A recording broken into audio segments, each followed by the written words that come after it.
Welcome back. There's a check of the Dow. It is down 113 points right now as investors keep a very worried eye on developments in Ukraine.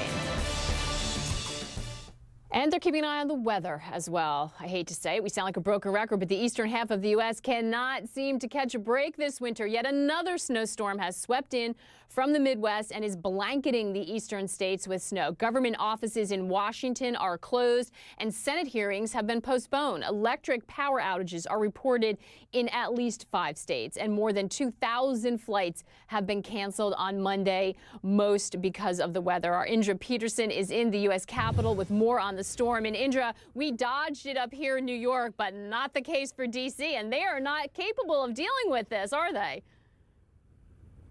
No, I mean, that is exactly the problem. I mean, just 2 weeks ago, we were talking about a system that was the biggest system they'd seen here in the area in 3 years. And now we're talking about, again, another 6 inches to a foot of snow in addition to the 6 inches to a foot of snow they already just saw. Now, it is coming down heavy out here. Visibility is poor. The winds keep gusting up. It currently feels like the single digits. So that's about 6 degrees Fahrenheit, which is about 14 below Celsius. I'm going to pan over to my left, and you can't even see the Washington Monument anymore. That is how heavy the snow is really coming down this morning. We'll kind of pan off to the right and you can actually see, or maybe you can see the Capitol building. Hard to say because, again, dealing with some really heavy snow. And this has been a unique situation again because, once again, temperatures were warmer in the morning hours and they only continue to cool as we go through the afternoon. So temperatures are getting colder and colder. So it looks like these whiteout conditions isn't really the case because underneath all of this snow is a thick layer of ice. This morning it was actually raining and then we had the icing. And then on top of that is all the snow. And that is what is so crippling here in D.C.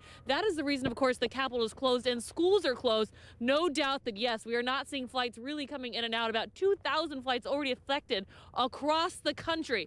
And let's talk about what a difficult season this has been. We've been talking about storm after storm. So as far as salt shortages, I mean, they're extremely high. Many places don't even have enough salt to salt the roads, and that's a concern. And a lot of places that have gone over their budget to salt the roads. So once the winter season is over, their concern as they go in towards the springtime, they'll have to make additional cuts in other areas to make up for this bad winter. And then you have propane shortages. We're talking about temperatures today.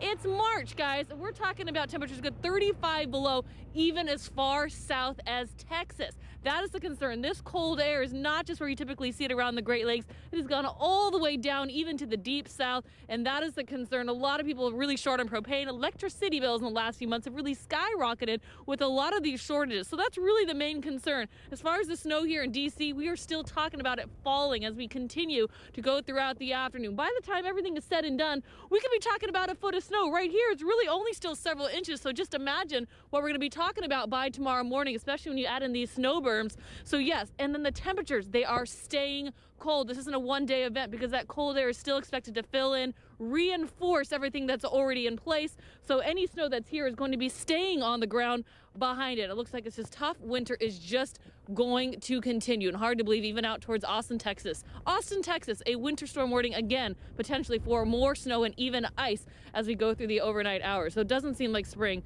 is anywhere near. Oh, it certainly doesn't, and I bet you just want to throw those clothes in the garbage, Indra. You've been out there constantly as we've been watching these storms, and they're so big, too. They're affecting such a wide swath, which has made it so hard for travel. All right, Indra, try to stay warm. Thank you very much for bringing us the very latest. D.C. is not used to getting a foot of snow, I'll tell you people. Meanwhile, up here where trade is underway,